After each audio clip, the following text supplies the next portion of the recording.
Hi friends, இன்றைக்கி சமையலூர் அனுபவமில் நம்ம பாவ் பஜ்ஜி எப்படி செய்கிறதுன்னு பார்க்கலாம். ஃபஸ்ட்டு அதுக்கு நம்ம பாவ் பஜ்ஜி மசாலா பவுடர் ரெடி பண்ணிக்கலாம். இந்த மாதிரி ஒரு பேனில் 2 டேபிள் ஸ்பூன் நான் மல்லி சேர்த்துருக்கேன், 1 டேபிள் ஸ்பூன் ஜீரகம், 1 இலை, 3 கிராம்பு, 1 பட்டை, 3 ஏலக்காய், 1 டேபிள் ஸ்பூன் மிளகு, 1/2 டேபிள் ஸ்பூன் சோம்பு, 4 காஞ்ச மிளகாய். இது எல்லாத்தையும் சேர்த்து நம்ம ட்ரை ரோஸ்ட் பண்ணிக்கலாம். இது மீடியம் ஃப்ளேமில் கூட வைக்கக்கூடாது, ரொம்ப லோ ஃப்ளேமில் வச்சு நம்ம ட்ரை ரோஸ்ட் பண்ணிக்கலாம். இது கொஞ்சம் நல்லா செவந்து நல்லா வாசம் வர ஆரம்பிக்கும். அந்த டயத்தில் நம்ம அடுப்பை ஆஃப் பண்ணிடலாம். பாருங்கள், நல்லா சூடு வந்துருச்சு. இப்போ அடுப்பை ஆஃப் பண்ணிவிட்டு இதை மிக்ஸி ஜாரில் மாற்றிட்டு நமக்கு நல்லா நைஸ் பவுடராக அரைச்சி எடுத்துக்கலாம். இதை நீங்கள் ஸ்டோர் பண்ணி வச்சுக்கிட்டிங்கன்னா எப்போ வேணாலும் நீங்கள் யூஸ் பண்ணிக்கலாம்.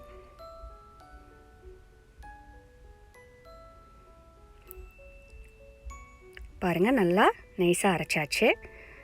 இதை ஒரு ஏர்டைட் கண்டெய்னருக்கு மாற்றிக்கோங்க, அப்போ தான் கட்டிப்படாது. இதில் இந்த ஆம்ச்சூர் பவுடர் நம்ம சேர்க்கணும். இது என்ன பிராண்ட் வேணாலும் வாங்கிக்கோங்க. இதுலேருந்து 1 டீஸ்பூன் நம்ம அதில் சேர்த்துக்கலாம். நம்ம அரைச்ச மிக்ஸில் இதோட 1 டீஸ்பூன் மஞ்சத்தூள் சேர்த்துக்கலாம். எல்லாத்தையும் சேர்த்து மிக்ஸ் பண்ணிடலாம். இதுதான் பாவ் பஜ்ஜி செய்கிறதுக்கு உண்டான மசாலா பவுடர். இந்த ஆம்ச்சூர் பவுடர் எதுக்கு போடுறோம் அப்படின்னா ஒரு நல்ல புளிப்பு தன்மைக்காக. ஸோ இதை நீங்கள் ஸ்டோர் பண்ணி வச்சுட்டா எப்போ வேணாலும் யூஸ் பண்ணிக்கலாம். அடுத்து ஒரு குக்கர் எடுத்துக்கோங்க. அதில் ஒரு 1/4 கப்பு காலிஃப்ளவர் எடுத்துக்கலாம். அதே 1/4 கப் உருளைக்கிழங்கு, 1/4 கப் பட்டாணி. இது மூழ்கிற அளவுக்கு நம்ம தண்ணி சேர்த்துக்கலாம். ரொம்ப தண்ணி சேர்க்க வேணாம். சேர்த்ததுக்கு அப்புறமா இதை 2 விசில் வச்சு எடுத்துக்கலாம். நல்லா அவிஞ்சிரட்டும். அவிஞ்சதுக்கப்புறமா நம்ம அதை மசிக்கணும். அதனால் ஒரு 3 விசில் கூட வச்சு எடுத்துக்கலாம். ஸோ குக்கரில் நமக்கு காய் வெந்துட்டுருக்கு. இந்த சைடு நம்ம கிரேவி ரெடி பண்ணிக்கலாம். அதே பேனில் நான் 2 டேபிள் ஸ்பூன் எண்ணெய் விட்டுருக்கேன். எண்ணெய் காஞ்சதுக்கப்புறமா ஒரு பெரிய வெங்காயம் சின்னதாக நறுக்கி வச்சுருக்கேன், அதை சேர்க்குறேன். வெங்காயம் நல்லா வதங்கணும். ஒரு 2 மினிட்ஸ் நம்ம வதக்கி விட்டுக்கலாம்.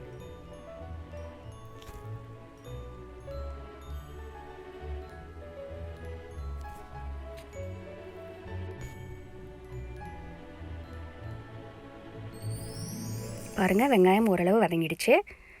இப்போ இதில் 2 டேபிள் ஸ்பூன் இஞ்சி பூண்டு விழுது சேர்த்துக்கலாம். இதை ஃப்ரெஷ்ஷாக அரைச்சிக்கோங்க, அப்போ தான் நல்லா ஃப்ளேவர்ஃபுல்லாக இருக்கும். ஃப்ரோசன் யூஸ் பண்ணுறதை விட நீங்கள் ஃப்ரெஷ்ஷாக ஒரு துண்டு இஞ்சி 4 பல்லு பூண்டு சேர்த்து அரைச்சி இதில் சேர்த்திங்கன்னா ரொம்ப சூப்பராக இருக்கும்.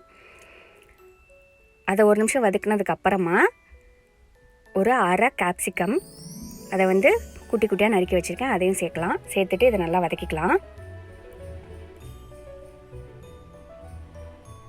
இந்த சைடு நமக்கு குக்கரில் 2 விசில் வச்சாச்சு.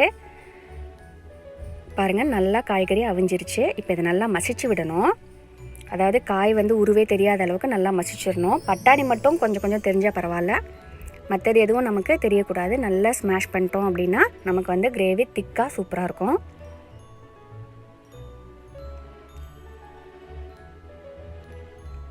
பாருங்கள், நல்லா ஸ்மாஷ் பண்ணியாச்சு. பட்டாணி மட்டும் நமக்கு தெரியுது.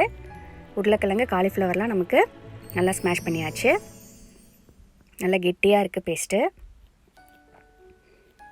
இப்போ இந்த சைடு நமக்கு கேப்சிகம் போட்டதுக்கப்புறமா வதக்கி விட்டாச்சு. இப்போ ஒரு பெரிய தக்காளி நான் சின்னதாக நறுக்கி வச்சுருக்கேன், அதை சேர்க்குறேன். இதையும் சேர்த்து நம்ம நல்லா வதக்கணும். இது வதங்கிறதுக்கு ஈஸியாக 1 டீஸ்பூன் உப்பு சேர்த்துக்கலாம்.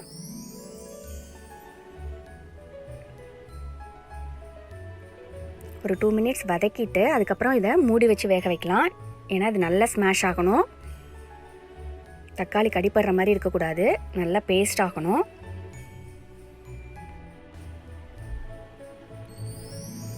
வதக்கினதுக்கப்புறமா ஒரு மூடி போட்டு மூடி வச்சிடலாம். ஒரு 2 மினிட்ஸ் கழித்து பார்த்தோன்னா அது நல்லா மசிஞ்சிருக்கும், நமக்கு ஈஸியாக வெந்துடும். பாருங்கள், இப்போ நல்லா வெந்துருச்சு. உங்களுக்கு பார்க்கும்போதே தெரியுது. நீங்கள் கரண்டி போடும்போதே அப்படியே நல்லா மசியுது. ஸோ இந்த ஸ்டேஜ் நம்ம கரெக்டாக இருக்கும்.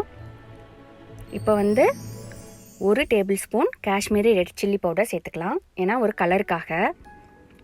இது ஸ்பைஸ்னஸ் அவ்வளோ இருக்காது.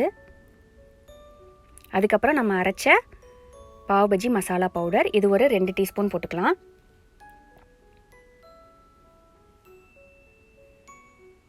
இதையும் சேர்த்து நம்ம நல்லா வதக்கி விட்டுக்கலாம். அந்த பச்சை வாசனை போகிறதுக்காக ஒரு நிமிஷம் வதக்கினா போதும். பாருங்கள், நமக்கு கலர்ஃபுல்லாக நல்லா இருக்குது. இந்த டயத்தில் நம்ம இந்த மசிச்ச காய்கறி பேஸ்ட்டையும் சேர்த்துக்கலாம். சேர்த்துட்டு அதையும் நல்லா மிக்ஸ் பண்ணி விட்டுறலாம்.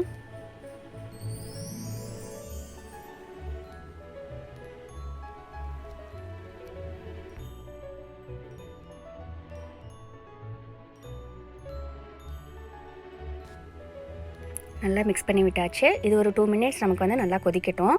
அதாவது ரொம்ப மீடியமில் கூட வைக்காதீங்க, ஏன்னா பேஸ்ட்டு கெட்டியாக இருக்கிறதுனால கீழே பிடிச்சிரும். அதனால் வந்து லோ ஃப்ளேம்லேயே வச்சு ஒரு 2 மினிட்ஸ் ஒரு கொதி வந்ததுக்கப்புறமா நம்ம இறக்கிக்கலாம். பாருங்கள், 2 மினிட்ஸ் நல்லா கொதிச்சிருச்சு. இப்போ அடுப்பு ஆஃப் பண்ணிடலாம். உப்பு பத்தலைன்னா நீங்கள் சேர்த்து போட்டுக்கோங்க. நம்ம தக்காளி வதக்கும் போதே நான் போட்டுட்டேன். ஸோ இப்போ அடுப்பு ஆஃப் பண்ணிவிட்டு மேலே கொத்தமல்லி சேர்த்துக்கலாம். அடுத்து வந்து பாவ் பஜ்ஜிக்குள்ளே பன் எப்படி ரெடி பண்ணுறதுன்னு பார்க்கலாம். ஸோ அந்த பண்ணை நான் ரெடியாக வாங்கி வச்சுருக்கேன். இந்த மாதிரி ஒரு பேனில் 1 டேபிள் ஸ்பூன் பட்டர் விட்டுருக்கேன். ஸோ பட்டர் உருகுனதுக்கப்புறமா இந்த பாவ் பஜ்ஜிக்கான மசாலா பவுடர் இருக்குது இல்லையா, அதை வந்து ஒரு டீஸ்பூன் எடுத்து இந்த மாதிரி தூவிக்கலாம். அதில் கொஞ்சம் கொத்தமல்லியும் போட்டுக்கலாம்.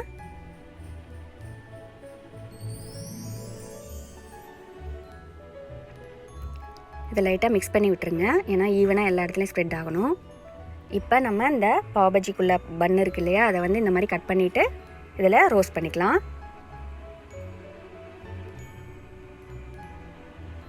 ஸோ அந்த மசாலா ஃபுல்லாக அந்த பன்னோட பேக் போர்ஷனில் நல்லா ஒட்டி சார்ந்து சாப்பிட்றதுக்கு சூப்பராக இருக்கும்.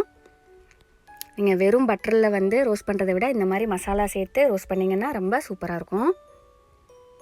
இது ஒரு 1 hour 1.5 minutes வந்து இருக்கட்டும். இது நல்லா வந்து அப்சர்வ் பண்ணி கொஞ்சம் வெந்ததுக்கப்புறமா நம்ம எடுத்துக்கலாம். பாருங்கள், அதில் எல்லாம் ஒட்டிடுச்சு. நமக்கு நல்லா பேக் சைடு வந்து வெந்திருக்கு. இப்போ இந்த பொசிஷனில் எடுத்துக்கலாம். இதுதான் ஒரு பாவ் பஜ்ஜிக்குள்ளே அந்த செட்டு. இன்னொன்று வந்து அதுக்கு மேலே அதே மாதிரி வச்சிங்கன்னா இன்னும் செட் ஆகிடும். இதே மாதிரி எல்லா பண்ணையுமே நீங்கள் போட்டு எடுத்துக்கோங்க. பாருங்கள், நமக்கு பாவ் பஜ்ஜி சூப்பராக ரெடி ஆகிடுச்சு. நீங்களும் வீட்டில் ட்ரை பண்ணி பாருங்கள். ஈஸியாக நம்ம வீட்டிலே செஞ்சிடலாம். ஹோட்டலில் தான் ஆர்டர் பண்ணணுங்கிற அவசியம் கிடையாது. ட்ரை பண்ணிவிட்டு கமெண்ட் சொல்லுங்கள். தேங்க்ஸ் ஃபார் வாட்சிங்.